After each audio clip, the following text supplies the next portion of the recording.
All right, everybody. We're going to go ahead and get going here.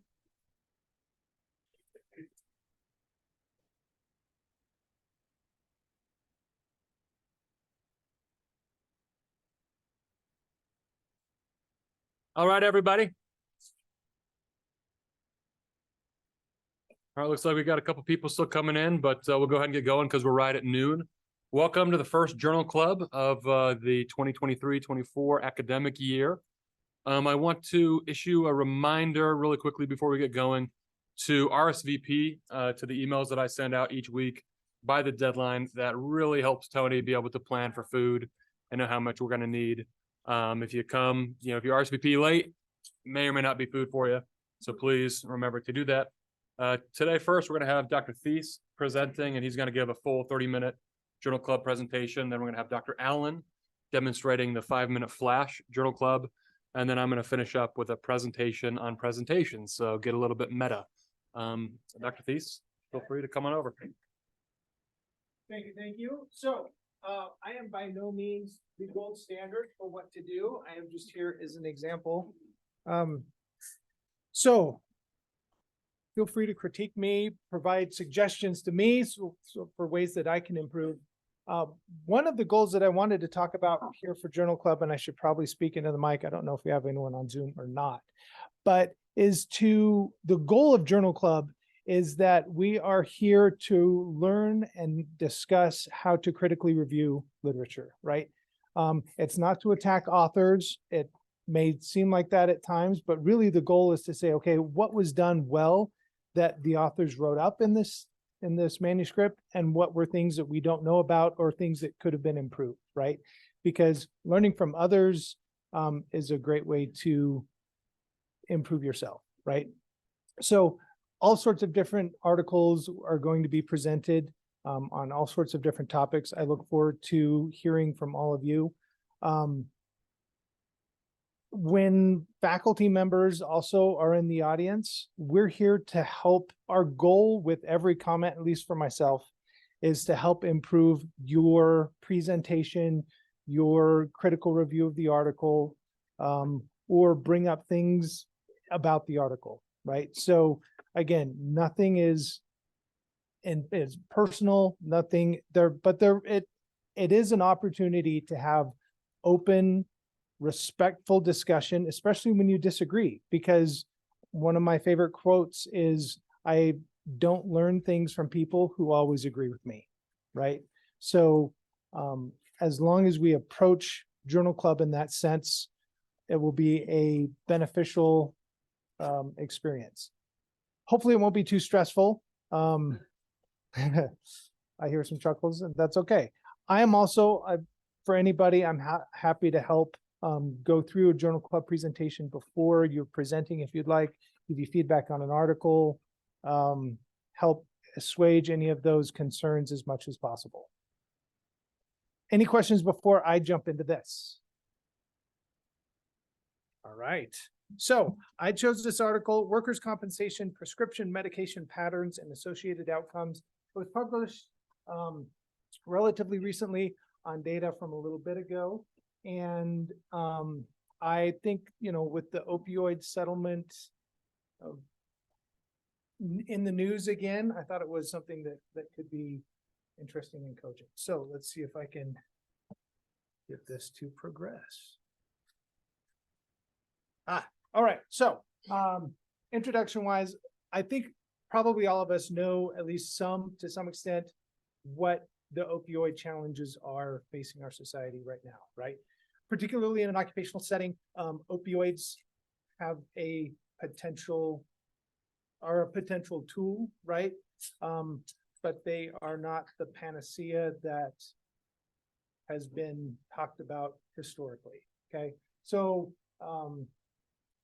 what this article really wanted to look at is this relationship between opioid prescriptions and workers' compensation outcomes, workers' compensation claim outcomes, right? And claim outcomes is broad. They choose two, but they probably had several other outcomes that they could have investigated, okay? So being an epidemiologist, I love jumping right into the methods. Before I jump into the methods, are there any questions or comments or anything about background introduction, opioids, why the authors are doing this investigation? Okay, so this was done in Ohio. They looked at workers' compensation claims for a 4-year period and then for a 5-year period, and then followed them up into 2016, right? So there's sort of a staggered entry. If you think about how people got into this data set, right? They had to have a workers' compensation claim in Ohio sometime within there, and then have been followed up from that time they entered through November of 2016, right? So for some people, it could be a really small follow-up duration, and that's something to keep in mind when we're looking at the outcomes. And for some people, it can be almost 7 years, right? They only looked at injury claims, no illness claims, and we'll get into why that's important here in a second.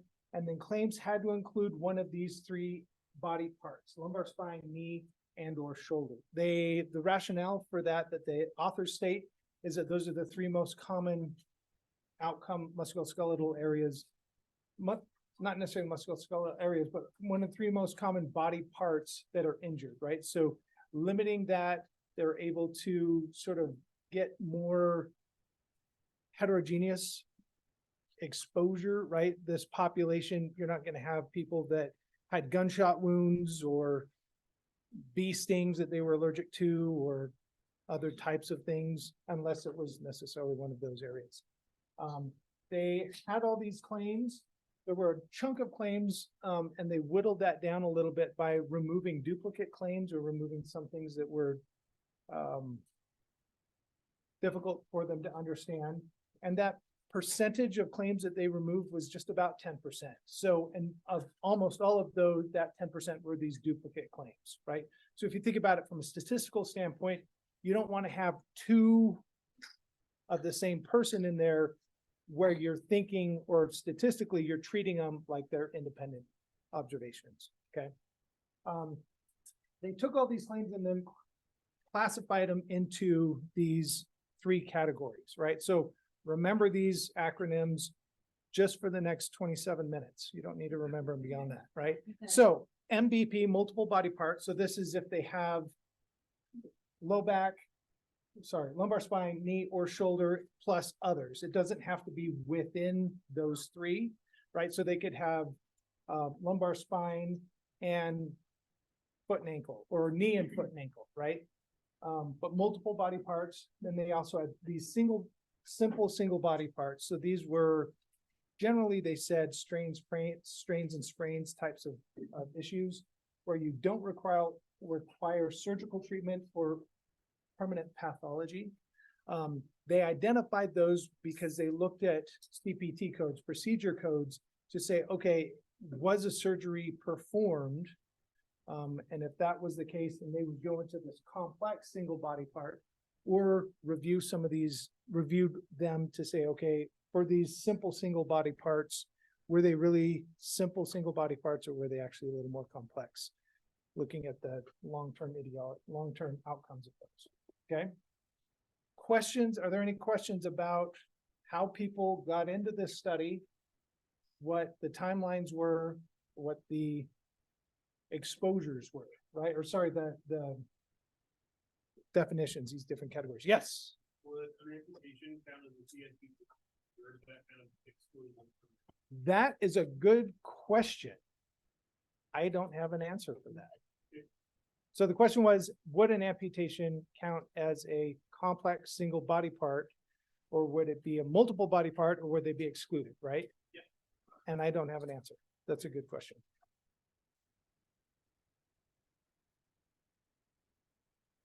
All right, so their main exposure was looking at these maximum morphine equivalent dose.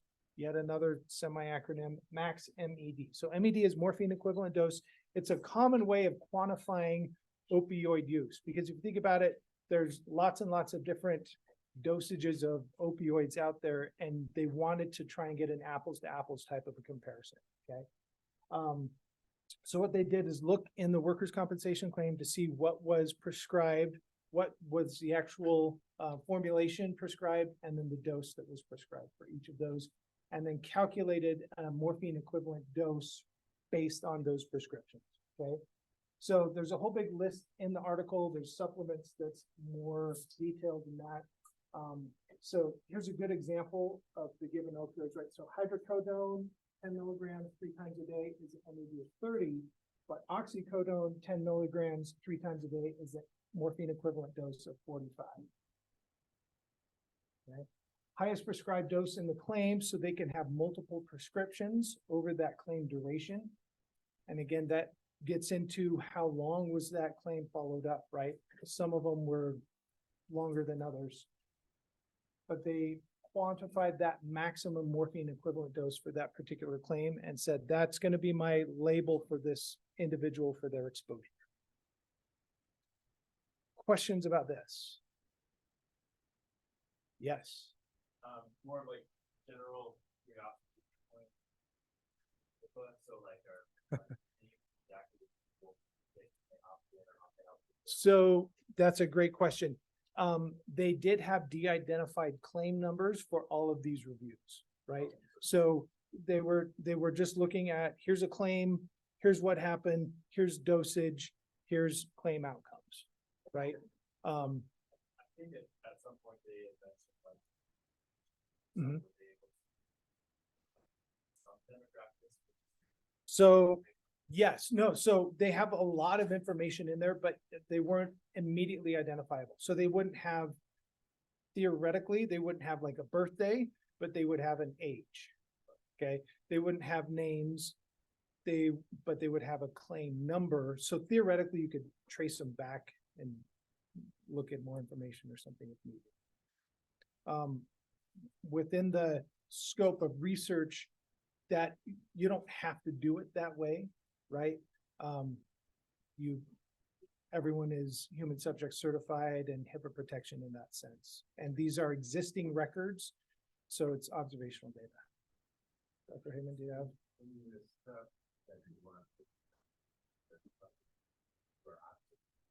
So you would not have an option to opt out of this kind of research. That helps. Yeah. Did they take into account anybody who had filled their prescription early or late or anything like that so that they could determine whether or not they were either abusing the dosage or not abusing the dosage? So that actually gets into a deeper conversation that I like to have, but I didn't see any information in that. In that, right? It was just, this was not necessarily what it really, that could play a role in multiple ways. Okay, so jumping into results. A bunch of claims from fewer individuals. So there were some individuals who had multiple claims, but those claims were distinct. Age and injuries 43.7, mostly male. This I think is an interesting statistic. 90%, little over 90% had had less than 40 milligrams of opioid, and almost 85% had no opioids at all, right? So we're talking about, in this big population, not the tip of the iceberg, but a smaller subset of that with opioids, okay? So you have your reference group for this study question is going to be a large, 87%, 85% of your population will have no opioid use at all, according to this claim, right? So that's one thing to keep in mind. Then here's the breakdown in terms of the simple single body part, complex single body part, and multiple body parts for their medication use, right? So you can see differences and trends between the body part numbers and complexity, as well as the maximum morphine equivalent dose for that claim. They provided these two lovely graphs. Oh, my little curves didn't work. The green and the yellow. Okay. pretend those were up slightly. So this one is looking at two outcomes that they were looking at. Total medical costs, okay? So probably not surprisingly, as you know, the multiple body parts generally have higher costs than complex single body parts or simple single body. Interesting, and I tried to demonstrate this by putting these lines in, is looking to say, okay, as they have an increasing maximum morphine equivalent dose, their costs are also going up relatively steeply, and those are not all the same slope, right? So that's two things to consider: increasing costs with increasing maximum morphine equivalent dose, and the slopes of these three lines are not equivalent. Moving on to the other one where you're talking about percentage of death during the follow-up time. So this is a much, much smaller number, it's about 120 deaths in total over this time frame. But looking at that, you can see there's increasing trends, and two of them, sloped upwards or lifted upwards, are more curvilinear than a direct linear, right? So one other thing I wanted to point out is this big chunk of people here in the simple single body part who died doesn't follow the trend, which is what's going on. Right? So there's this proportion and then this proportion, which is meaningfully different than the cost. Yes. Did they have a way of confirming that deaths were related to the claim injury or? That is a really good Relationship. question. Their definition of their description of the death outcome was scant in the public. So I don't think so. I think they're looking at any death. Any cause of death related to claim or not. So That would accident, include suicide, comorbidities. yeah, exactly. Which is somewhat interesting based on, what I'm learning research, right? So death as an outcome. So both of these outcomes, strengths of these, right? They have probably pretty good handle on the costs for that claim. The total medical costs should be relatively easy to capture. And then deaths in total should also be relatively easy to capture, right? So then they have this table looking at, okay, what's going on as you go increase within each of these categories. So it says, looking within the single body part, what's going on with these points, right? So I tried to highlight trends, statistically significant. This, even though these are not, this one is, right? This may be statistically significant increase in trend, but all the other three are totally, right? So that's saying this trend may not be statistically significant, that slope, but these two, which really should start up here, are statistically significant. Does that make sense?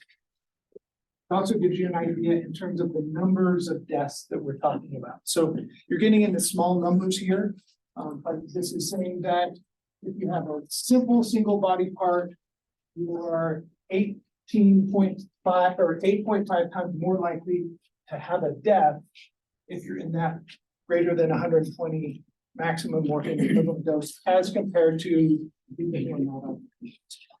we have small numbers of deaths, but relatively large sample size that we're looking at. Questions about this table?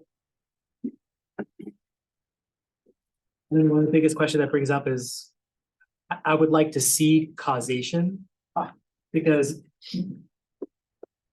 it just almost doesn't make sense as to why it would jump so high for a single body part. And so I think it'd be a really good thing to have as an ancillary note of the causation or cause of death, because if it has something to do with the opioids, or if it has something to do with the body part in question, I think that would have a lot to do with it. Otherwise, it seems almost like it's confounding the data. Okay. I'd love to revisit that a little bit more in just a second. I see where you're coming from, and I think that's an interesting point that we should talk about. So, they're doing that.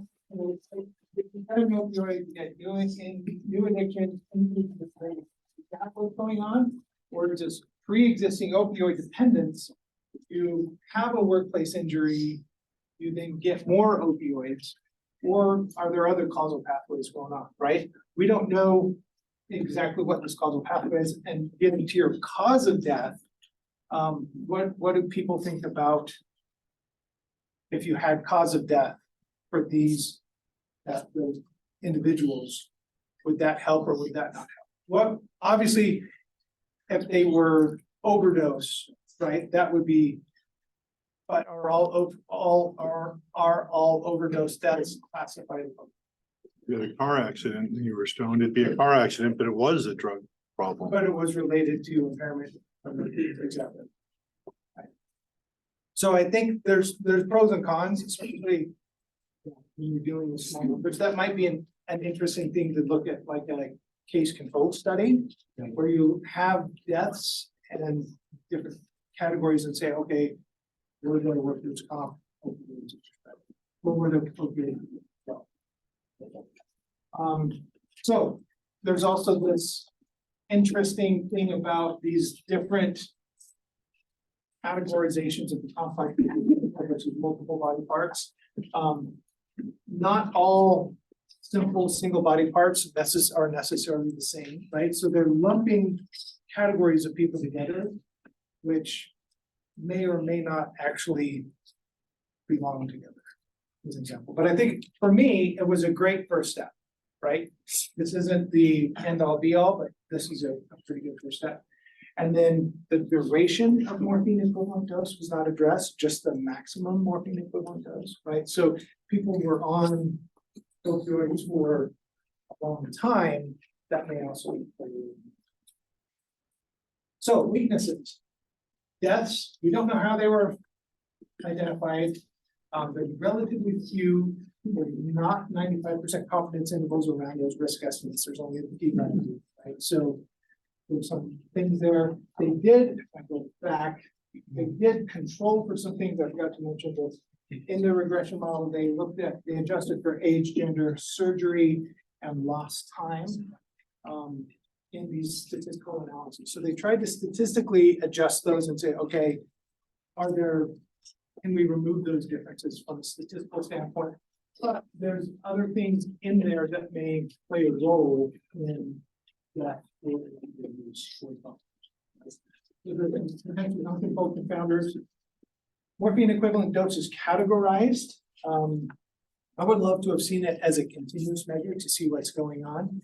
But and also those categories, again, you're lumping people who have a morphine equivalent dose of 40 in with those who have a much larger morphine equivalent dose, right? Is that really accurate?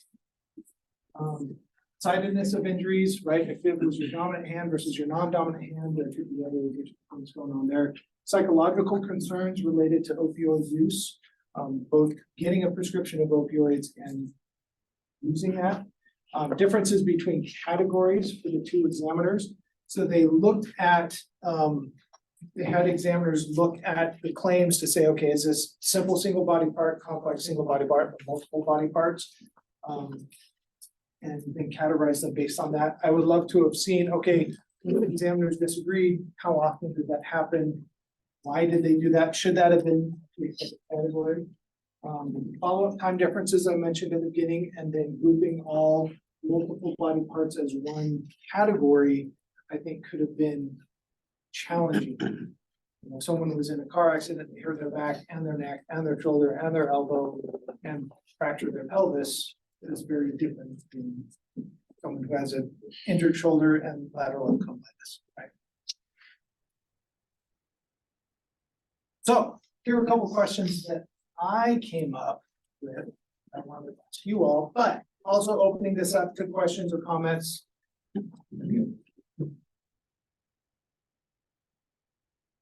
So, do you guys want to start? Do you want me to start? One of the things that was brought up earlier, they were looking at prescriptions, but as was mentioned, we don't know if people were taking those. As I look at it, I would think those that had the higher max med had the more deaths. But I'd also wonder which supports it, so this might not be correct, but you'd also wonder what percentage of those are actually using that to sell on the streets. Yep. So I don't know if they're using it, they're selling it, or as you mentioned before, even picking up those. So we have no idea what the usage actually was. It's a general thing to look at, and given their numbers, I think it'd be very hard to look at that. Which is the other issue is they had nice numbers for that, but the parameter of looking at death, it was amazing how low that was, and that makes it hard. But they sort of make it, you know, as you talked about focusing down, we're starting to get smaller and smaller numbers if we did that as well. So that would make it difficult to actually get this. So I think some, as you said, it's a nice first step. There's some nice general trends that could be delved into. But these are some of the weaknesses. Yep, I agree. We'd have to look into. Yeah. I think it might also be interesting to do research to look at the quality of the healthcare, right? So people who have worse healthcare, you imagine you get in a car wreck, you might be prescribed opioids, but if you're not doing anything, if you don't have access to physical therapy or other kinds of like ways to recover, then your opioid use might really go through the roof. So I'd be interested to see, how does the quality of healthcare offered by employers, affect their workers' comp costs. I think it's a great point. Yeah, like are they using other means to mitigate their pain to lower their necessary, morphine equivalent dose? Or I don't know if this is true, but like habitual cannabis users would have a desensitized like opioid receptor and might require higher amounts of opioids to receive the same treatment. But another good question that was strange was the amount of money that you spend versus deaths seemed to be really off. You spent barely any money, but you had a whole lot of deaths, or you had the most in that category for the single body part ones. And I would like to see why, like, at what point did they die within that point? Is it because we didn't offer them hardly any care and they die within a very short time span, or what does it have to do with them there? There Because is the that seems- time from their plane Right. communication until that. There could be some. Yes. I don't know a whole lot about like the whole physiology of opioid overdose deaths, but would it have been worth studying any patients who had like pre-existing conditions that, taking more than the prescribed amount of opioids could have to some kind of complication that, I guess, expedited their death? I think that's a great question, and then that could even be expanded further to say, okay, were there previous, prescription for opioids, and so they were used to taking opioids or were even addicted to it, right? There's multiple moving parts of that. Right, and then also like if they were on like other medications or on the opioids, did they also take medication that's not complicated things? If they hadn't, would they have dose of opioids? Well, and how many were overdose? I think their choice of outcome variable reduce the kinds of interesting questions they could have asked. Because you choose an outcome variable that has a low base rate for non, right? Which, thankfully death doesn't happen all that often, but it does happen more often than they would like. But I think about this, the single body part, that's a huge category, right? What body part? Right, was it back, was it arm, was it leg, was it, all the different possibilities and the severity of the pain and the nature of the dosing and so forth, all vary based on some of that, right? And so all these other factors, now, that was not the purpose of their paper, but the choice of that particular outcome, had to put together in a way that would allow for statistical comparison, statistical analysis. We haven't enough that category, and I think some of the choices might have been motivated by that rather than moving by potential questions. And I also piggybacking along with that, I wonder if death was one of their outcomes that they were originally going to look at, right? Or if it was available, they looked at it, they sort of allude to that it was Yeah. post hoc, which is after we've done what we have planned to do. We look at this, Yeah. but then also just looking at the increased costs. Yes, How do we express how unstable the statistics are? Like the number of deaths that we're looking at are really small, changing a couple numbers changes the outcomes very significantly. To me, that makes the study pretty invalid, maybe raise an eyebrow. How do we express that? you mean how, if we were an author, how would I put that in? Or how do we? How do we express the unstableness of that? So I would like, I would love to have seen 95% confidence intervals around those odds ratios. That would be, right? That for me would give a better idea in terms of, okay, how, where am I confident? Just having the p-value less than 0.001. I'm still not 100% sure exactly, okay, how confident am I if I go up or down in deaths in a category? Does that make it completely not significant? It's percent, right? So that's what I would like to have seen is 95% confidence intervals. And you could even take that a step further and do some sensitivity analysis. Okay, what would happen if they were different left? Can we combine some of these more categories? Or split them up even more and say, is there better resolution and better identification for these trends that we're potentially seeing? What do you mind about? Anyone want that? I was gonna say, I don't know if this would affect folks' interpretation of the data, but what if you knew that there were two different studies of two different populations, of 750,000 to 1 million people in each of the studies, and the risk of death at doses over 90 to 100 milligram equivalents was roughly tenfold. Does that change your interpretation of data and the validity of the study?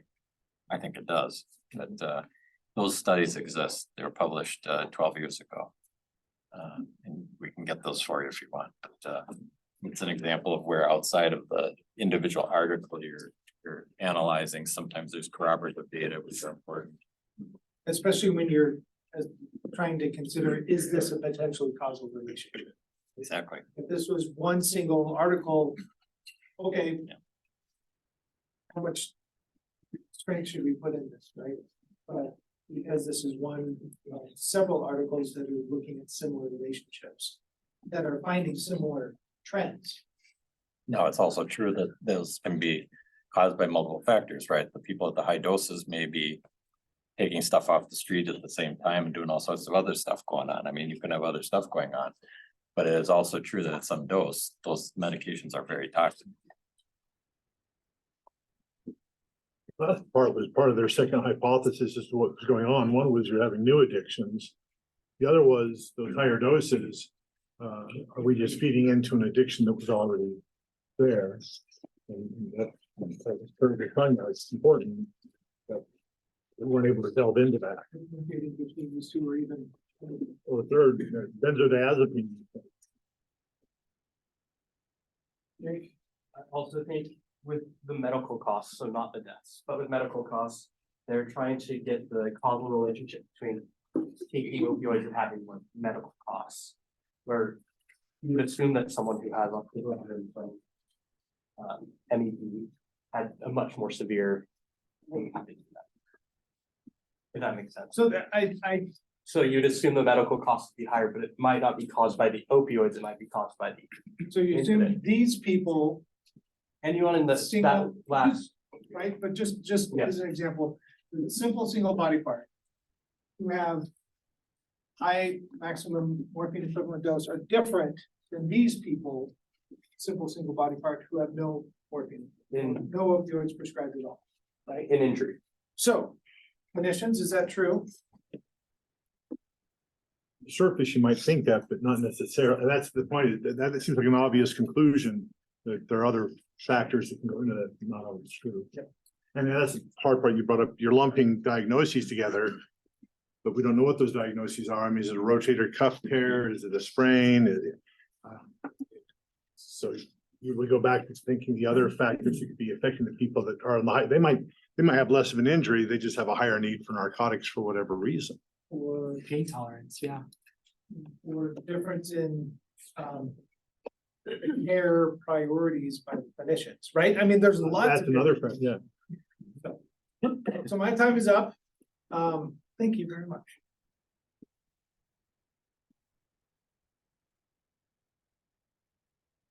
Okay.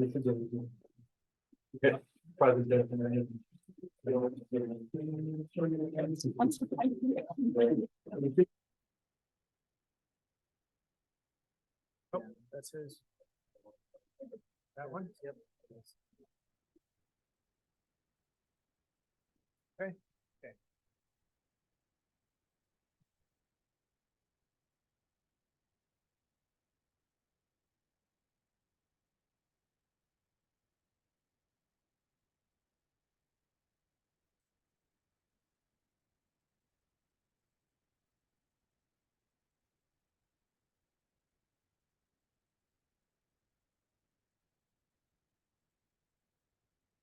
All right.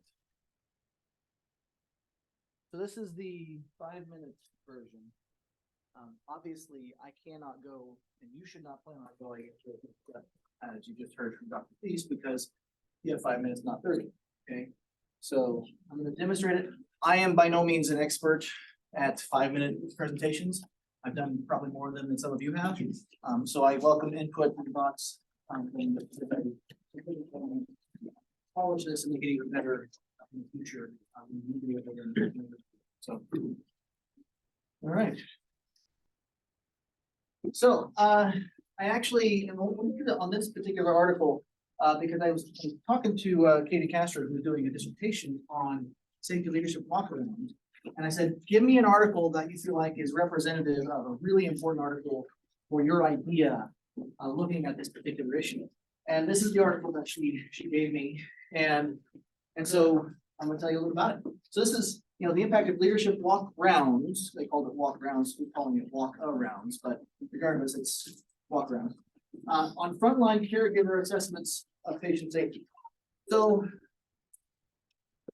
what they were trying to do is, in 1999, walk rounds were introduced as a way to encourage leaders to come out of their office and engage with people who engage with their clients. Okay. And so this was kind of saying, when you're a leader in an organization, you have a lot of paperwork and various other duties, responsibilities that don't involve you interacting with the people on the front lines. You can become aloof of those people, right? And because of that, you don't know what's going on and what kinds of exposures, what sorts of situations, what sorts of opportunities and challenges they face. And so this was introduced as a way to sustain and maybe even promote good relations between leadership who don't interact with the clients and the frontline caregivers, and also to promote the conversations about hazards in the environment that people are experiencing, and to gather information on how we can make better decisions about safety for patients, safety for providers, and so on. And so the purpose of this study was to find out if these walk rounds have an effect on safety climate, which safety climate is the fairly quickly measurable aspect of safety culture. Okay, people use them interchangeably, but they are not the same thing. We measure safety climate very quickly using surveys and things like that. Culture, we take a lot longer to measure. Okay, and we can talk about that some other time. And so they implemented a strategy. It's table 1 in here, which is on the 3rd page. And I'm not going to talk about all these steps, but these are the steps that they followed in implementing the walk rounds in their sample. And so what they did is they did a prospective cohort study. They identified 7 hospitals in Massachusetts, and it was a proposed sample. So these were people that they knew they invited to participate in this. So it wasn't random sampling. This was, hey, I know you should try this, okay? Which is fine. That's a perfectly appropriate way to get started on a project to figure things out. But it doesn't help with generalizability. And then they had to get executive commitment. They had to get the people at the top to agree to spend the time to do this. And that meant, changing some things around within their schedules to be able to make it happen. So then they did the training for the executives, and this happened in August up to April 2005. And they administered surveys to the people, to the frontline care providers, measuring safety climate and other aspects of this. They also took notes on the walkarounds, the meetings they had with people, and were able to identify different qualitative things that they could potentially change about the environment to improve the well-being of the workers and the patients. And then they computed percent positive and did some paired t-tests, and these are the results. On the right here, you can see they ended up only getting 2 hospitals to fully participate. Others started and kind of didn't survive the whole process. So Hospital A and Hospital B, probably their best friends, decided to go forward with it. And you can see these differences. This is each of the items from the safety plan measure. And you see they've enrolled in 2004, and this is where they would do it. This is the baseline, and then this is the post assessment. And you can see some of these differences that are starting to emerge. You can see the t-tests and the values there, suggesting some of them were significantly different. To kind of look a little deeper, you see here on the left, they look at within the different occupations of the people that were being met with by the leaders to see, was there a difference in the way they perceived their safety climate and so forth. And we can see, and for some of them, we see some pretty substantial increases in safety climate, so more positive in safety climate. Whereas for others, we see no changes or even a decline. So suggesting there are some variability in this experience of the safety climate. So based on these results, you could start to conclude potentially, this is what they said, that doing this improves safety climate. You also might be able to decide, okay, based on the article, they were able to identify some patient safety hazards that they were going to start to work on, which would also potentially affect safety climate. And then also that the organization need to be ready for this. 5 of the 7 dropped out. So clearly there were some problems there, some challenges there in their preparation for doing this. So the constraints, multiple viewpoints from multiple teams, lots of different types of providers that were in this. It was novel for its time. This is an older study, older meaning 2005, I think. Practical in terms of its application, but generalizability, big problem there. 2 hospitals, you've seen 2 hospitals, that's it. Multiple confounders, potential confounders that are going on there that were not captured in the process, and then the selection bias that we already mentioned. Questions? Yeah. I think they specifically mentioned it in the article, but the data that they were getting was based on frontline caregiver perspective. Correct. So this is me asking you, like, how does that affect sort of like your credibility in publishing something if you're publishing data based on someone's opinion rather than like, comparing numbers of patient injuries or something like that? Like, is it still valid if you're just looking at someone's perspective? Yeah, so yes, if that was not a valid way to gather data and publish things, I would have about this many publications. And so the reality is you have to ask yourself, okay, what is it I want to know? And who's the best source for that information, right? Or what is the best source for that information? Yes, objective data that is provided by an instrument that has very, very good accuracy is what we want, right? But can a machine know what I'm thinking and feeling about my safety in an organization, right? Not really. Now we can observe my behavior. That's another way to find out. Am I behaving in a way that would suggest that I feel safe on my job? That's another way, and that's a little bit more objective, but it still doesn't capture what's going on in my internal feeling perspective, right? And we just talked about how like pain perception, for example, changes wildly between individuals, right? Same kind of thing when it comes to our perceptions of safety climate or any number of other things. And so you have to think about your question. What is your question? And who is the best source? What is the best source for the data to answer that question? Yeah, Uchenni. And also about like hypothesis generating questions. It is obviously objective and can answer a question, but like where the question come from, generated from something, from observing something or noticing a phenomenon. So yeah, it's like where qualitative research comes into play. Yeah, so the qualitative aspects of it really are something to think about, something that is very important. So yeah. I would also have a big question as to whether it was really apples to apples on the GIMBAs, on the walkarounds that they did. Because you could see that between the charge nurses, you had a pretty good decline in how they felt about it. Pretty good uptick. So what was the difference? Did they talk about the same thing, or was one more of a complaint session of a Gemba versus the other one being more of a, I feel empowered, I feel good, I feel like they care about me, you know? Yeah, so the qualitative aspects of the walk around itself, you know, and how that is implemented and so forth. And that's why hospital A allegedly followed all the procedures, right? But that doesn't necessarily mean that every interaction was a really good interaction. Or that the leaders actually held good meetings when they did this. Right? And given that people were pretty terrible holding meetings in the first place, I'm guessing that their interaction with different groups were different.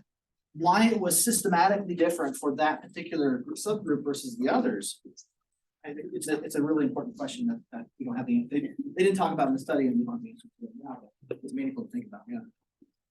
Yeah. How similar were hospital A and hospital B? Like, were they approximately the same size? Did they treat the same kinds of patients? Were they in like different? I think they were very different. One was more academic and one was like a community hospital. They had a mix to begin with, but it ended up with these two very different. Yeah, so the two hospitals were very different. They both And almost that had could the same explain number. why, if you saw on that, on the slide, you can say that. On this, you see some fairly different changes in the perceptions, you know, of these particular items, right? Across the two different hospitals. So some of those differences are probably related to the systematic differences between the types of hospitals and environments that these people are working in. Yeah. We can call on Ken, spot, comment on the parallels between, this is hospital based, but looks to me like it's got a lot of parallels with industry. Safety cultures and all that sort of stuff. I don't know if what you think about. That's what popped into my mind as well. Yeah, there have to be parallels and, and of course, the safety culture, there's the superficial and the real guts of it. And, just important to get to the real guts of it rather than just slogans and feel good things. But yeah, I have the same idea. But I like that the article admitted that too. The article admitted Oh, very yeah. heavily that, hey, if you don't adhere to this really thick structure and you don't follow all these guidelines and you don't have somebody who's actually babysitting this program, it doesn't work, or you can't really tell if it's working or not. Yep, absolutely. And so it also kind of demonstrates that interventions are challenging, particularly when you have all these potential moving parts and individuals implementing it and so forth, and keeping some consistency across domains, across hospitals, so forth is hard. So, okay, so I'm gonna stop there because I know Bubba has some stuff to share with you as well. And I will emphasize, so I did the 5-minute thing, wasn't great, but it was done. And under normal circumstances, I'm guessing, Bubba, you'll say that you'll probably get 1 or 2 questions, right? Because the intent is for us to do a lot of these in the same amount of time as we do 2 of the longer version, right? And so because of that, you'll do this 5-minute thing, you'll get 1 or 2 questions and then we'll popcorn to the next person. Okay, so that way we get through a lot of articles in a short period of time, kind of giving you an idea of the flavor of all the different science, of all the different scientific endeavors that are out there.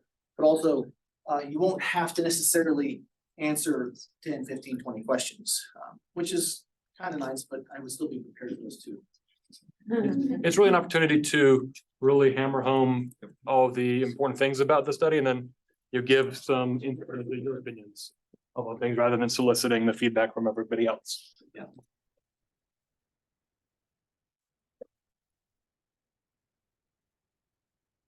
All right.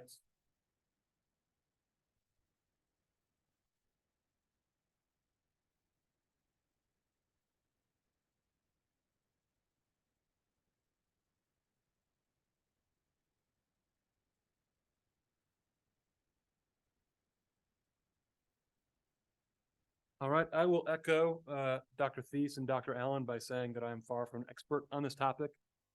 But what I've compiled here are hopefully some tips that are going to help you guys out as you're putting together your presentations, things that I've noticed from previous journal clubs last year, and just some common things that are, pretty easy to implement or fix or do correctly.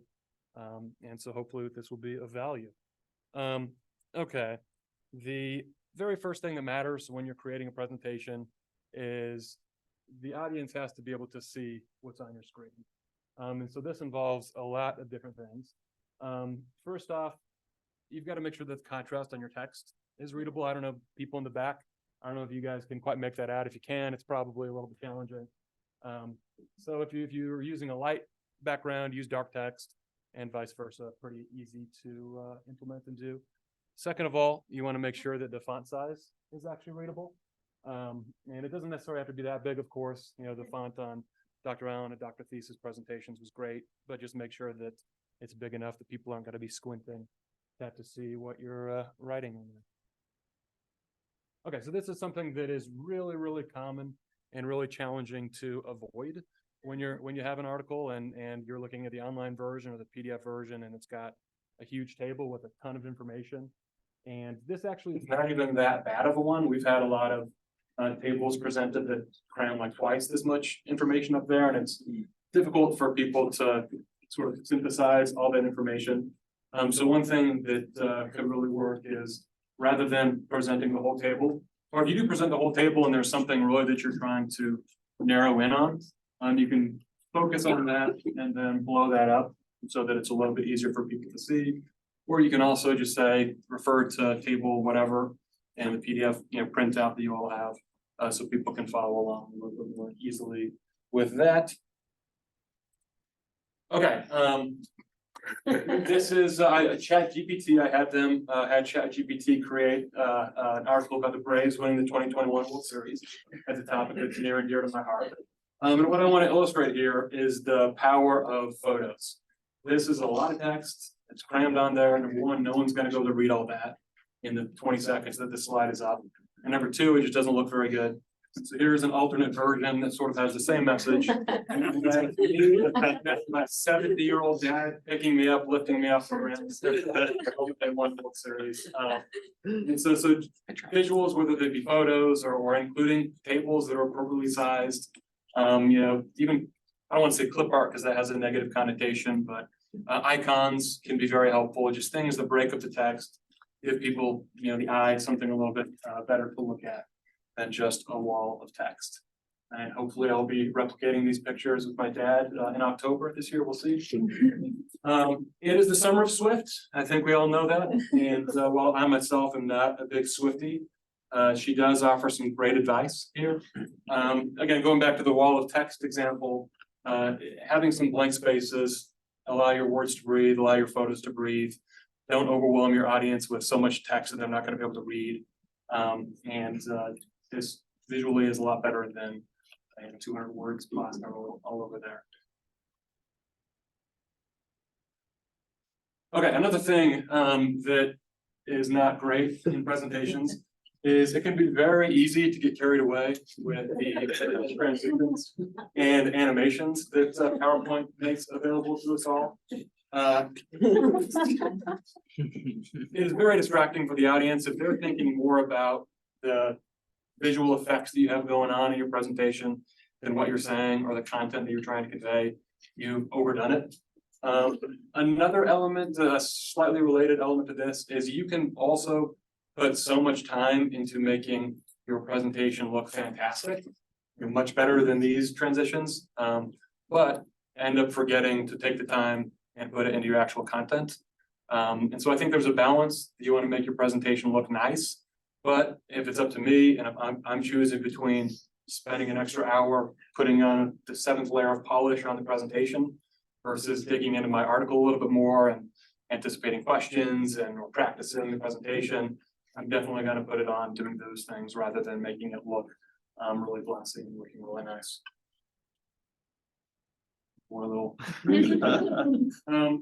So this, obviously, I don't know if any of you know my background or many of you know my background, but I'm a journalist by trade and a writer. And so all this stuff is really important to me. And so it's fun to convey the importance of this stuff for presentations like this.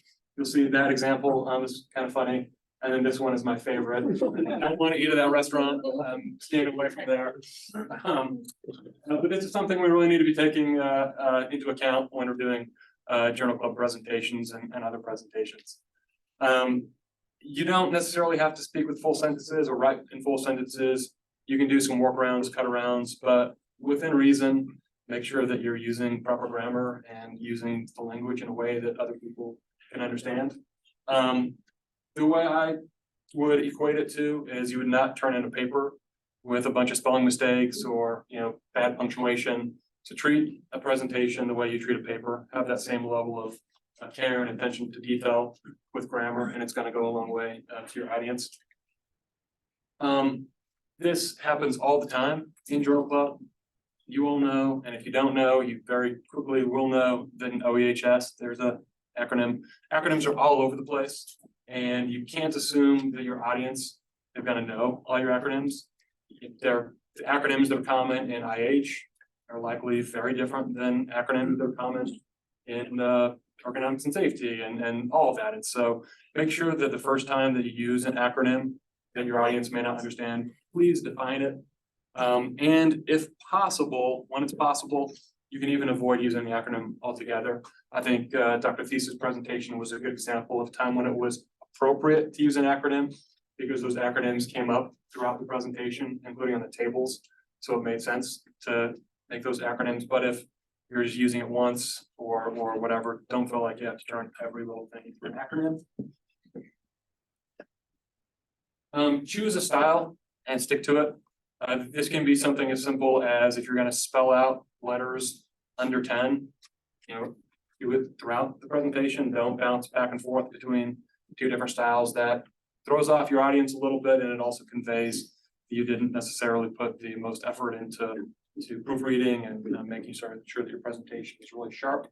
And then also proofread twice, have someone else proofread it. I mean, you cannot put too much effort into these. The amount of times as a writer that I have even read some of my own work and glossed over a spelling mistake or whatever is more times than I want to admit. It's so easy to happen, and it happens to all of us. So do take the time to proofread and make sure that that's not happening to you. So this one is more about the act of public speaking, and these two quotations on the surface they're sort of opposed to one another. But in my experience, public speaking, they do sort of fit with one another. It's the best way to become less nervous and feel comfortable up here is to make sure that you're prepared, that you've practiced a few times, that you know what you're talking about. That said, if you're inexperienced with public speaking, no amount of preparations is necessarily gonna get rid of the butterflies for you, and that's okay. So just learn to live with being a little bit uncomfortable up here and nervous, and know that everyone in the audience has either been here or is gonna be here, and no one is gonna be judging you harshly on your presentation performance. Some keys to this. I have to press the right buttons. Keys to making your audience engaged during an oral presentation. Number one, practice. For a journal club presentation, I don't think you have to sit and do it for 3 straight weeks and memorize it, but maybe run through it once or twice in front of a loved one, in front of a mirror, whatever, and just make sure that you feel a little comfortable with it. And number two, and I think this is really important, dress well, because that has a mental impact on you. If you feel like you look good, you're gonna feel good, and you're gonna be more confident, and it actually has a pretty big impact on how well you're able to stand in front of an audience and present. This is one that I struggle with because I talk very fast, much less when I'm a little bit nervous, then it gets going a little faster. So take a moment, take a breath when you need to, and calm down. But also, we've had a lot of journal club presenters. The audience to understand what they're saying. So feel free to speak up, speak into the microphone, which is probably something that Ian is going to tell me that I need to do a little bit better next time, but that's okay. Make eye contact with the audience. Don't look down at your notes and avoiding people. Make sure that people feel like they're engaged with your eye contact. And also don't use slides as word for word guides. They're talking points that are designed to inform the audience and also jog your memory a little bit. But you should not be reading them word for word and just skipping from bullet point to bullet point to bullet point. That said, the way this computer system setup works is you've got the presentation over here, and over on this monitor, there's a box where you can have notes. I'm sure you're all familiar, many of you are familiar with that function on PowerPoint, and that does work here. So if you want to do notes and have them available in your presentation, they'll be here, and you're more than welcome to use those, and that could be very helpful. This one is another really important one. Journal Club is awesome experience, and it's very informative, and you get a lot of value out of it. But the world is not going to end if you stumble over yourself, if you make a mistake, if you don't do your best job. So just try and have fun with it, and again, you're going to get the experience out of this that you put into it. And it's not something that you need to be having the night sweats over for 3 days prior. Everyone here is, including the professors and faculty, are really welcoming. And just want people to learn more than anything. So what questions do you have? I know that we're just right at time here. Just to comment, go back to Taylor Swift. Not because of that. Because of that. Oh, yes. Two things my academy talks about when you present. Between the words, it's a lot easier if you put two spaces than just one. Oh, that's interesting. The other thing that my program in Seattle did is we used sort of the school colors, and I like the contrast. It was blue and yellow. The problem is some people are blue, yellow colorblind. Yeah. And the worst you could do is red, green, which is just horrible to look at. I remember, I think it was Tennessee, and somebody was playing, one had green uniforms and one had red. And my friend said, I can't make out who's who. It never dawned on me, but those are some subtle hints to avoid. If you do green and red, you're crazy to begin with, but the blue, yellow, while rare, turned out to be a problem in some of our presentations. That's interesting. Piling on what Eric said, what we want for you all is to really achieve your maximum potential in your careers. And that includes, and is very important for auditory skills, speaking skills and stuff like that. In your career, you'll have to speak to VP level, if not CEO level people. If you do it and do it well, you'll succeed. Your career will soar. The management text will tell you a story Moser saw, which is basically that somebody gave a presentation to a ex-star general. And at the end of it, the general said, thank you very much. One thing's for sure, and neither of us is going further in this organization. And we don't want that future for you. Bubba? Can I make a couple comments to reiterate that? We're in this for the students. We want to see everyone do well. The speakers, professors, Thiese, Alan, and you, Bubba, did a great job. And you reiterated that we all have to learn, and that's true with me. I absolutely know. And since no students have presented yet, I had a couple of observations I made. Shouldn't only take a minute, but there are two aspects of your presentation. There's the audience and there's you. And you spoke about respecting the audience, make sure they can read it. The acronym thing I was going to bring up, but I'm just a stupid engineer. When physicians are using acronyms, I'm spending my time Googling what these things mean. So you've lost me and I'm not going to catch up, and I may not want to. So please respect your audience. Remember, we're an interdisciplinary audience. So as an engineer, I was unfamiliar with IH and ACMED, and I'm going to be unfamiliar with occupational nursing and IO psychology. So please do me a favor. One more thing about your audience. I've seen people say the amount measured was 0.000007 grams. And it's like, well, break it down to micrograms, milligrams, or something. So there's the audience, but then there's you. You have to respect yourself. Your PowerPoint slides are out of control. You have no control over them. You don't know where they're going to end up. Do yourself a favor. Don't wait till 30 minutes before journal club to write down some crap, because these will make it distributed. And if I see someone's presentation, I may never meet them, but I'm going to get an impression from what I see. So please put your best foot forward for yourselves, really. And my closing thought is, or my closing comment is, I don't want to hear the term less people. Less people participated. What's the correct term? Fewer people, and that Fewer. drives me nuts at every checkout line. So anyway, thank you for listening, but we all want to see you do well as students. What if we're making a moral judgment on the people who participate? Lesser people. One last thing, I know we're a little bit out of time. If any of you, when it's your time to present journal club, if at any point you want to shoot me your slides and have me take a look at them, again, not an expert, but I can provide feedback. Feel free to do so. I'm more than happy to help. I would ask that if you do that, and you send them to me on Friday mornings, I'm either not gonna respond or I'm not gonna have any time to actually provide any meaningful input, so earlier the better. But definitely happy to open the meeting again. We'll be back.